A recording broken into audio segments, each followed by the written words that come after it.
All right, ready to unlock some serious wisdom.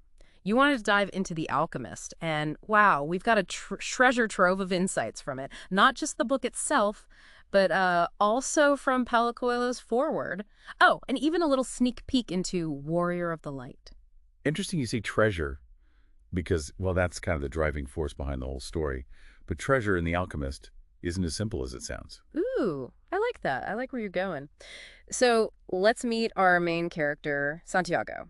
He's a shepherd who's got wanderlust. I mean, way beyond his flock of sheep. Right. It all starts with this dream he keeps having about treasure buried near the pyramids. Pretty exotic for a shepherd, wouldn't you say? Absolutely. But this dream isn't just about, riches. It's like a nudge. It's a call to uncover his true purpose. What's interesting is that Coelho uses this as a metaphor for the personal legend. It's a concept that resonates with so many readers. Yeah, that's like that aha moment when you realize there's something more you're meant to be doing, right? But before Santiago can even think about booking that flight to Egypt, he bumps into some, well, intriguing characters. Exactly. You've got that old woman, the one who interprets dreams, almost like a gatekeeper to the path he's about to take. Mm. And then there's Melchizedek, the king of Salem. He introduces Santiago to the idea that, and I quote, when you want something, all the universe conspires in helping you to achieve it. Now, that's a quote that gets tossed around a lot, but in the context of the story, it's almost like a challenge, isn't it? Like, are you really willing to put in the work to align with what the universe is already trying to bring you? That's the question that Santiago grapples with throughout his whole journey. It's not just this passive wish upon a star thing. The universe conspires, yes, but you have to show up and you have to take action. Right. So Santiago sets off, and his first stop is Tangier. It's not exactly the glamorous Egyptian adventure he envisioned, right? He gets robbed. I mean, you'd think that would send him running back home, but instead he ends up meeting this crystal merchant. And this crystal merchant becomes a sort of mirror, reflecting Santiago's own internal struggles, I think. The crystal merchant is kind of like he represents those of us who dream big, but hesitate to actually take the leap. He wants to go to Mecca. That's his own personal treasure, right? But he's just paralyzed by this fear of change. It's fascinating how many people see themselves in this character. Yeah. They've got that feeling of unfulfilled potential, but the comfort of what they know keeps them stuck. It's that better the devil you know kind of thing, right? But Santiago, I mean, even though he's been knocked down, he's not out. He joins a caravan crossing the Sahara Desert. I mean, talk about getting out of your comfort zone. Yeah, it's like a classic hero's journey, right? Leaving behind what's familiar, venturing into the unknown. That's where the real transformation begins. And along the way, he meets all these characters who each offer a piece of the puzzle. It's like they're each showing him something he needs to learn, like that Englishman obsessed with alchemy. He's got all this knowledge, but he hasn't actually put any of it into practice. A classic case of head over heart, I'd say. Absolutely. And then there's the camel driver. This guy seems simple at first, but he's got this profound wisdom about living in the present moment. He teaches Santiago that happiness isn't about reaching some far-off goal. It's about finding joy in the now. He's got those one-liners that stick with you, like, eat when it's time to eat and move along when it's time to move along. Easy to say. Yeah. Not as easy to do, though, is it? Especially in our fast-paced world. Well, it's definitely a constant practice. But the camel driver reminds us that when we focus on the present, we're not just experiencing life more fully.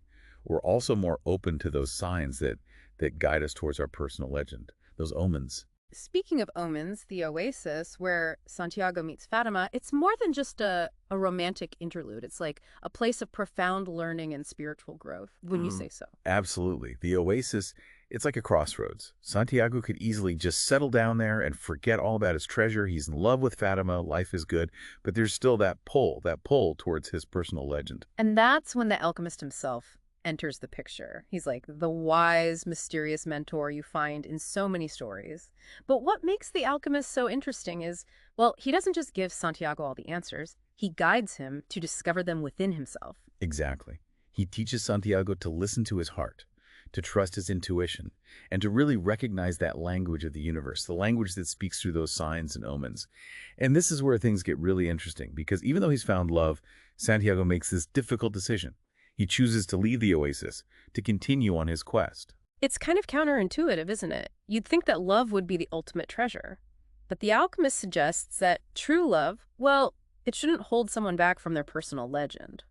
It raises some really fascinating questions about the nature of love and its role in personal growth, doesn't it? Yeah. Does it mean sacrificing our dreams, or does it mean supporting each other's journeys, even if they lead us in different directions?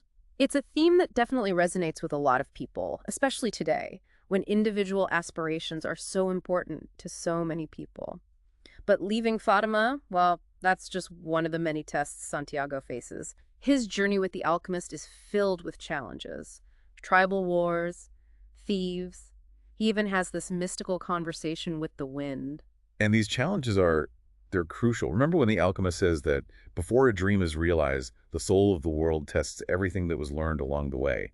Each obstacle is an opportunity for Santiago to apply the wisdom he's gained, to really deepen his understanding of himself and the world around him. And those tests, they're not always about overcoming these external obstacles, are they? Sometimes the biggest challenge is overcoming our own internal resistance, those voices of fear and doubt that try to hold us back. And that's where the alchemist's guidance is so important. He helps Santiago recognize those inner voices and to choose courage over fear and trust over doubt. And it's through facing and overcoming all these challenges that Santiago finally arrives at the pyramids, the supposed location of his treasure. But things aren't always what they seem. The real treasure isn't buried under the sand. It's something much more profound, something that's been unfolding within Santiago all along. And that's what we'll delve into in the next part of our deep dive. What does Santiago ultimately discover at the end? And what does it tell us about the true meaning of treasure in The Alchemist? Stay with us. Picking up where we left off, Santiago's journey, it isn't just about following a map to like buried treasure. It's about learning to read the map of life itself, I guess you could say. The map of life. Yeah, and this map, it's written in the language of omens and synchronicities. Okay, I'm intrigued. That reminds me of the part where he's working at the crystal shop. Not exactly glamorous work, but there's this subtle shift in his perception. He starts to see those crystal glasses, not just as objects, but as like vessels of beauty and light and capable of like enhancing the experience of drinking tea. That's such a great point. It's almost as if by, immersing himself in this world of crystal, he's tuning into a different frequency. And in this frequency, the ordinary becomes extraordinary. And this shift in perception, that's key, I think, to being able to recognize those omens that are guiding him. So are you saying that omens, they aren't these big flashing neon signs? They're more like whispers, subtle cues we need to learn to pay attention to. Exactly. They're disguised as those everyday things, chance encounters, those intuitive nudges. But the real challenge is quieting the mind, just becoming receptive to those subtle messages. Yeah, that sounds easier said than done, though, doesn't it? I mean, we're bombarded with information and distractions constantly. So how do we filter out all that noise and just tune in to those whispers? It's a practice, a conscious effort to cultivate presence and awareness. Think back to the camel driver. Remember his wisdom. Eat when it's time to eat, and move along when it's time to move along. It's about being in the now, noticing the details, the sensations, the synchronicities, all those things unfolding around us all the time. Okay, but let's say we are paying attention, right? We're present, we're noticing the cues. How do we know if it's an omen? Or just, a coincidence? I think that's where intuition comes in. There's a knowing, a gut feeling, something that accompanies a true omen. It's not, logic or reason. It's deeper than that. It's a sense of resonance, a feeling that whatever it is, this event, this encounter, it holds significance for us, I think I get what you mean. And this makes me think about intuition and that part where Santiago's, about to buy his ticket to Africa, and suddenly he gets cold feet. Like his intuition's telling him, wait, something's not right. Exactly. And that's an important point, because even when we're on the right path, following our personal legend, there's going to be doubts and fears and hesitation. It's all part of the journey. Not a reason to turn back, though. It's like that internal battle, fear versus courage. And sometimes fear, it's sneaky. It disguises itself as practicality or common sense. Oh, absolutely. Yeah. And that's where the alchemist's guidance is so crucial. He teaches Santiago to listen to his heart. Trust that inner compass that points him in the right direction, even when his mind is filled with doubts. It's like, don't let fear be the navigator of your life, right? Yeah. And, speaking of the alchemist, one thing that struck me about him is that he doesn't just give Santiago all the answers. He doesn't, spoon feed him. He challenges him, makes him find his own wisdom. That's a true mentor, wouldn't you say? Doesn't give you the fish, but shows you how to catch it. The alchemist, he he recognizes that Santiago already has that knowledge, that potential inside himself. He needs a little guidance, some support to access it. Right. And it's through those challenges, those tests, that Santiago really develops the skills and resilience he needs to fulfill his personal legend. And this makes me think about when the alchemist tells him, before a dream is realized, the soul of the world tests everything that was learned along the way. It's like a cosmic boot camp, Yeah. preparing him for the ultimate transformation. Yeah. And those tests, they're not always about these external obstacles either. Sometimes the biggest challenge is overcoming our own internal resistance, those limiting beliefs, that negative self-talk, all that stuff that tries to sabotage our dreams. Santiago, he has to confront his own fears, his insecurities, believe in himself, believe in his ability to achieve his goals. It's like inner alchemy, turning the lead of our doubt and fear into gold, of self-belief and courage. Right. Yeah, exactly.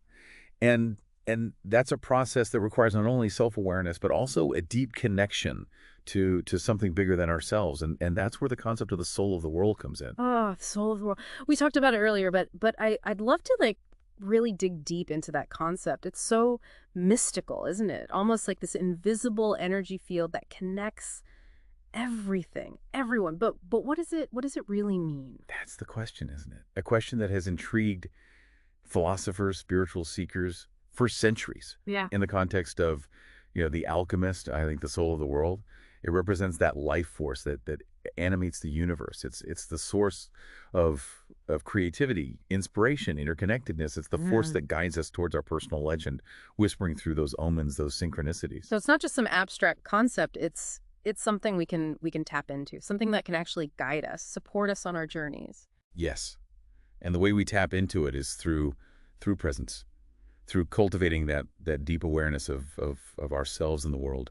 Remember when Santiago learns to listen to the desert, to understand the language of the wind. He's attuning himself to the vibrations of the soul of the world, learning to decipher its messages. Isn't that a bit far-fetched, though? Talking to the wind, listening to the desert, it all sounds a bit, I don't know, mystical, doesn't it? Right. But what if we're not actually separate from nature? What if we're all just part of this web of being? Like, what if the wind, the desert, the stars, all expressions of that same life force that flows through all of us? Then it's not so far-fetched to think we can communicate with those elements, that we can learn from them, tap into their wisdom. Okay, so I think I see what you mean. It's like we're expanding our definition of communication, right? Going beyond words, beyond language. It's a more intuitive exchange. Exactly. And that brings us to the concept of beginner's luck.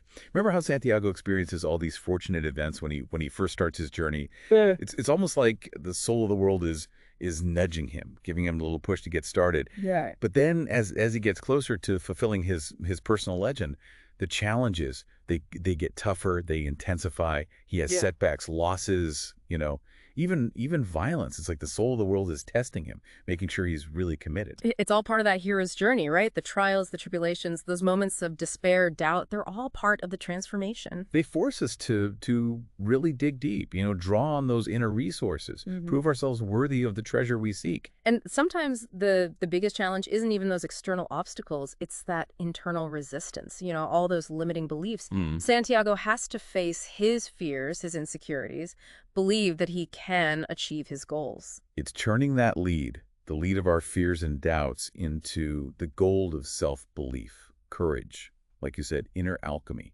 Yeah. But how do we know if we're facing a test versus when it's time to, change course?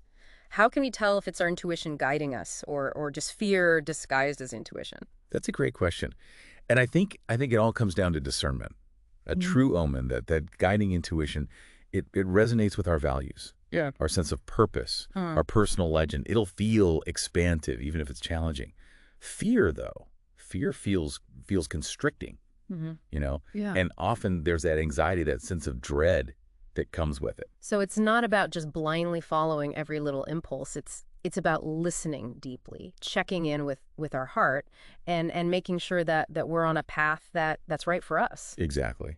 And that means taking risks sometimes, stepping outside that comfort zone, and trusting that the soul of the world will be there to catch us if we fall. And speaking of taking risks, one of the most memorable scenes in the book, I think, is when the alchemist, he transforms that lead into gold. Right. It's such a powerful symbol of the transformative power of chasing those dreams, mastering the lessons along the way.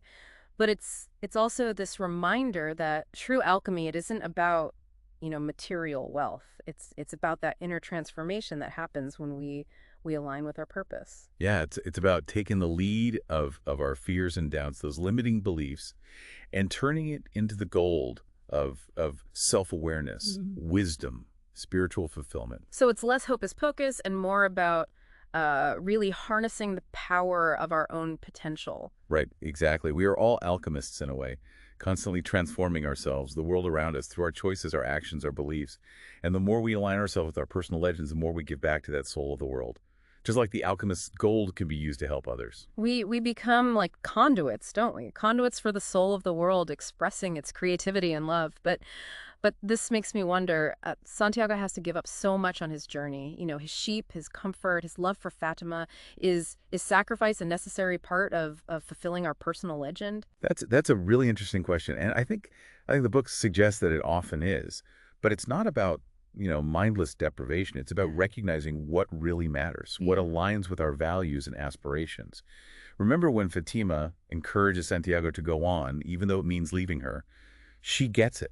She understands his journey is for both of them, that by following his personal legend, he becomes a more complete person. And in that way, he can love her even more deeply. She's like, go become the best version of yourself. I'll be here when you get back. Exactly. And that's beautiful. It's an example of how true love actually supports growth, evolution, rather than holding us back. But even with Fatima's blessing, Santiago still has doubts. I mean, he asks the alchemist, why do we have to listen to our hearts? And the alchemist tells him, because wherever your heart is, that is where you'll find your treasure.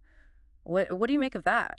It tells us that our hearts hold a deeper wisdom, an intuitive knowing that goes beyond logic, beyond reason.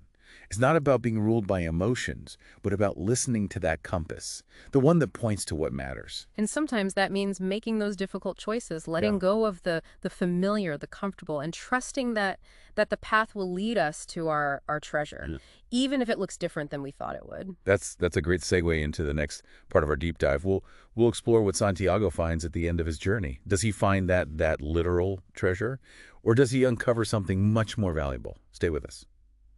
All right, so we're back, and I gotta say, I'm hooked. We've been with Santiago on this incredible journey, deserts, markets, even talking with the wind. But the big question is, does he actually find that treasure, at the pyramids? Well, this is where the alchemist takes a turn. See, Santiago, he digs and he digs, following those clues from his dream, only to be met with, well, nothing. No chest of gold, no jewels, nothing. But this is where the real treasure hunt it begins. So it's not about the actual riches. I mean, come on, the guy went through a lot to get there. Coelho's not saying that following your personal legend means like ending up empty-handed. No, not at all. This is where that idea, that concept of the soul of the world, this is where it really comes in. Remember, it's that force that connects everything, guides us, tests us. And it doesn't work on this, on our material plane. It's something else. Okay, so a different kind of treasure. More like a shift, maybe, a change in perspective. Yeah, exactly. Santiago, he realizes the real treasure was the journey, the wisdom he picked up along the way, the challenges, the people he met, all of it, it shapes him. He's not just a shepherd anymore. He's an alchemist, someone who understands, who can tap into that soul of the world and make his dreams reality. So it's like that saying, it's about the journey, not the destination, but it's more than just a saying, right? There's something deeper there. Right. Think about it. Santiago, he had to give up everything he knew, his sheep, his life, even Fatima.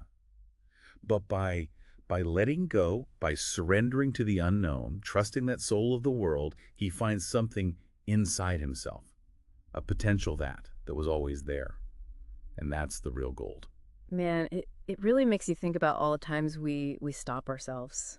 Because we're scared, or we doubt, or we just like being comfortable. We could have all this potential, but we're too afraid to even try. Exactly. That's the crystal merchant, right? Stuck.